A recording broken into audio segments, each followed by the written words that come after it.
Welcome back, everybody, to The Connection. It's a podcast of government market news. I'm Marshall Macomber, your co-host here of Think P3 in Washington, D.C. And joining me, as always, my co-host, Mary Scott Nabers in Austin. Hi, Mary. Morning, Marshall. Mary, we got to do a shameless plug here for what these exciting things we're doing at Government Market News. You got to go to the website, marketnews.com. Mary, what are we doing with this platform? Yeah, I think we need to tell this audience about it because some of what we're going to talk about today can be found there, and you're going to want more information. Gov Market News is our newest initiative. It's about 5.5 months old, but it is a platform that was created to serve two audiences: companies that sell to government and public officials who run government. And so every single day, there's brand new news for both of those parties. And I think both of them care about what the others are reading. So we're trying to make it the connection. And Marshall and I, every other week, are doing podcasts. And we're talking about, for public officials, where do you get the new funding?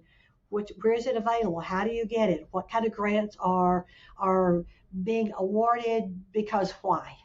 And we're going to talk about all kinds of insights like that. And then for the private sector contractors who sell to government, we're going to talk about upcoming projects that have not even yet been announced. And so go to it, Gov Market News. And then if you have suggestions of anything you can't find there, you just let us know.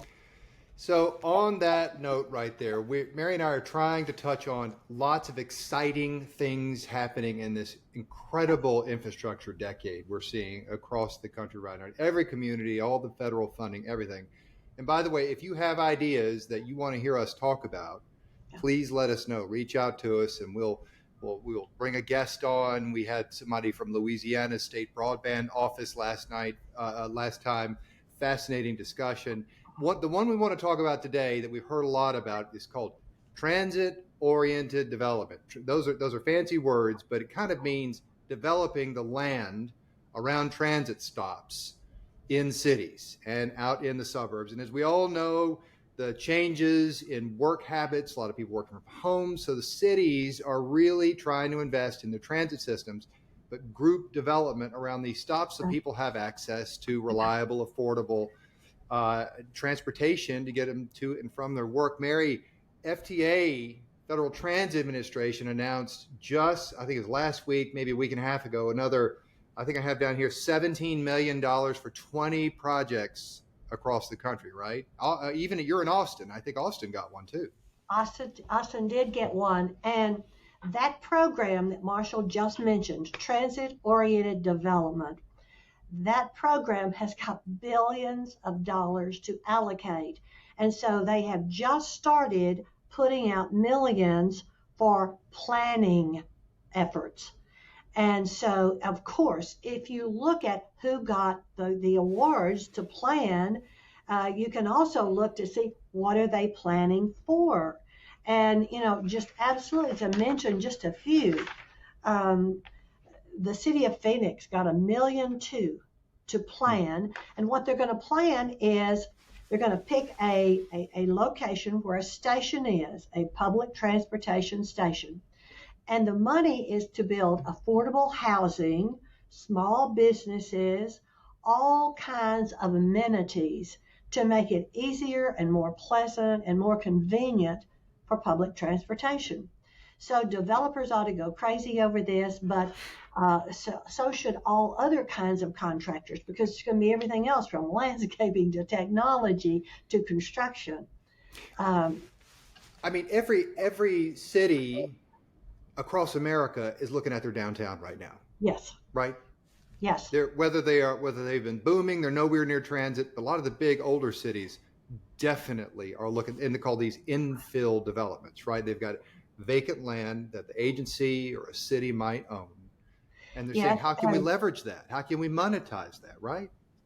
And the interesting thing is, and if you stop to think about it, it's understandable why every major city is trying to do something for affordable housing. It's because essential workers have got to be in the heart of the city. Fire, police, Teachers, nurses, teachers, doctors, they've yeah, got to yeah. be there. And what's even as interesting is the fact that, universities now are putting affordable housing on for teachers and professors and then school districts, if you can believe this, many school districts are putting it right on campus for teachers. We don't pay teachers enough, so they're trying to provide benefits. We'll give you housing, and so Marshall and I are going to come back and talk just about housing because there's billions available for that as well. We've never seen a time, Marshall, when the government was investing this much in its basic critical infrastructure.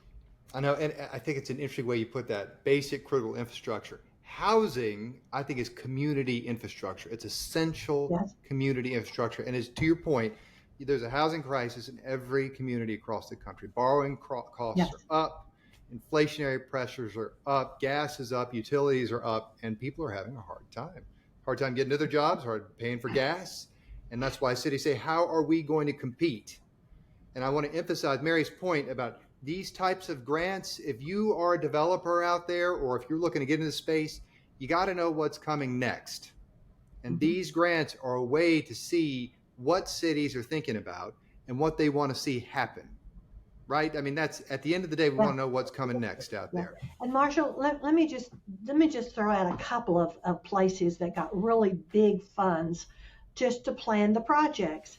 I think I mentioned Phoenix got $1.2 million, Colorado got $2 million, Columbus, Ohio got $1.2 million. Austin, Texas actually got $1.5 million for Cap Metro to plan a whole development around the Crestview Station. Miami-Dade got $1.25 million to build around Peloton, the Peloton line there. But there were 20. And so if you go to GovMarket News, as Marshall and I said in the beginning, you can read about all of them. That's where it is. We're going to bring one of these mayors on very soon. We've had Mayor David Holt from Oklahoma City. Hope everybody saw that one. That was just a great discussion showing about what's happening there. I think we're going to bring another, I won't say who it is yet, but we've got another mayor coming on maybe in the next 2 weeks to show how the downtowns they're trying to do public-private partnerships, Mary. They're trying to bring in, right? Whatever, they're doing big projects. Whatever they call them, they're doing big projects. And we actually tape that upcoming mayor this early next week, so it'll be on real soon. I have to put out another grant that is open right now. So if you're a city out there, and generally you have some advisors that are helping work with you on some sort of transportation project, maybe it's a transit-oriented development, maybe you're thinking about some infill around your station stops, maybe you got some extra land downtown you want to do something with from a transportation perspective. Right now at USDOT, there is an open grant opportunity. It's called the Innovative Finance and Asset Concession Program. And what it is the Build America Bureau. And if you go Google this, you can type in Build America Bureau, Innovative Finance, Technical Assistance Program. That'll probably get you there. It's $57 million available right now, but only to May 10th. Only to May 10th. And you can get, probably up to $1 million. But it is more planning grants to help you hire advisors. And what it helps the cities do, you can do what's called an asset scan to look at their existing assets to see if some of those assets could be monetized to help meet your objectives, or you could hire advisors to do something a little more involved. Maybe you already have a program in mind, you want to get some legal advice and financial advice. That's what these planning grants, these additional types of technical assistance grants will do. So you could see, to Mary's point, the federal government is investing strongly. Congress is investing strongly because they hear the note, they hear the message out there. Everybody needs help. And Marshall, I think it's really important to stress this money will not last. This kind of congressional passing of something like it may not happen again in the next generation. It's true. Until then. But also, let me tell you, just to help our listeners, and I hope you're watching on our site this podcast. there are many things that help a city or a county or any region get that grant money. So let me just throw out a couple of them. Partnerships help. In other words, if it looks like a city is asking for this, but maybe the city has nonprofits or a university or a community college or an economic development group joining them in that, it ups their chances of getting that funding exponentially. But tell And us then, why. But tell us why. I agree 100%. But tell us why, Mary, from your experience. well, think about it. What they're trying to do is they literally are trying to help cities be more collaborative. Mm-hmm. And many of these grants also call for a private sector investor to put in some small portion of that money. Maybe it's 10%, and then everything else the federal government funds. Here's what they're trying to do. They're trying to make local and regional banks realize you need to invest in the city. This is your city. These are your customers and your clients. And so they are incentivizing those private sector investors with tax credits. And so a city wanting to do something, or a county or an economic development group, needs to think about, oh my goodness, if we could go ahead and connect the private sector partner who wants to join us in this, it makes it even better. So Marshall and I are going to give a lot of tips. We're going to do one just on how to win these grants. But for today, maybe that'll help. Yeah. And, if you think from the perspective of the federal government, they want to benefit the most taxpayers and users in a community as possible. And I think that's why they emphasize that collaborative approach in their grants. And Marshall, let me come back one more time to the deadline we're looking at. Yep. Our team at Strategic Partnerships has a really good research division. And so they monitor how these funds are being distributed, what state they're going to, what jurisdiction they're going to. But they also monitor how much are left in those funds. So if you look at ARPA, which was way back during COVID, and then you look at everything since then, even down to probably the last biggest one was the Inflation Reduction Act. Most of that money is still there, and it's for projects. And there's all kinds of programs connecting communities, this transit-oriented development that we've been talking about. It's just not something we ought to dismiss. Let me say one more thing.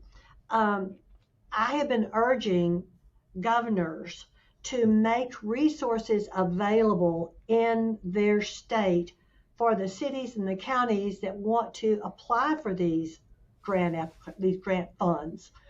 Some of them are doing that. Shame on the others who are not doing that, because there's no reason why not to bring some of that federal funding into your state. And there's so much help. There's so much assistance available to help a governor or a mayor. Some of these grants go right to mayors these days. But you call the federal agency that oversees that grant, or there's just so much help out there. There's these private foundations too that are trying to help as well. Right. And Marshall, we touched earlier on public-private partnerships, and we kind of just skimmed past it. But for both of our audiences, we need to say that public-private partnerships are happening in every state, and investors are looking for ways to get in to be a part of that collaborative initiative.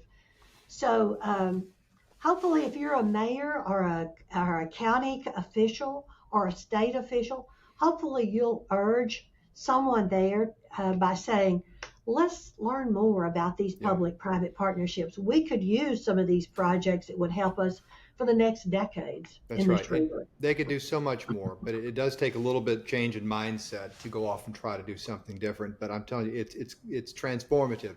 3, 4, 5 times greater projects than could otherwise have been done, as infrastructure gets more and more complex all the time. And then we're going to, within the next 2 weeks, have a number of articles going up on the site, Gov Market News, about P3, best practices. How do you hire advisors? What do you need to know about an industry sounding? We're going to have some articles going up about that. And I would just say to our listeners, there's no charge. Go on that site. It's all free. So let's summarize some of our themes we talked about today. First of all, housing, downtown redevelopment, huge. All cities are looking at, the regional authorities are looking at how to leverage their assets in housing, affordable attainable housing, and downtowns. Two, the federal government is in the game and wants to help, whether you're converting an office project to residential, you're trying to build up housing projects, housing stock around a transit station, they're in the game. And then three, the private sector, Mary, in this public-private partnership model, the private sector wants to be a part of this, wants to help. There's private sector funds out there that want to help build these projects across the country in every community, big or small. And Marshall, before we get off housing, we need to say one more thing.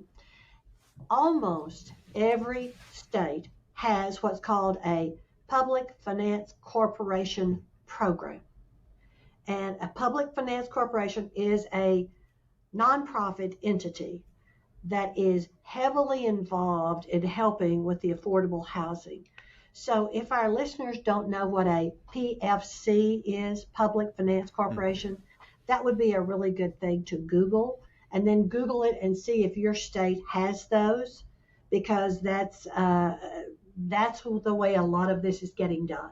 And are those loans or grants or tax credits? How do those work? What do they offer? Well, it's almost too complicated for me to explain in a short period of time, but public finance corporations work with private sector contractors or developers who want to build the affordable housing.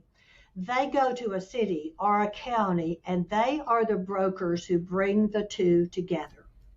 And normally a city who wants that is going to have a piece of property where they will say, we will lease you this property, and if you build affordable housing on it, and you keep the rates below market value, so we can put our essential workers and our emergency workers in that housing, we will not take property taxes from you.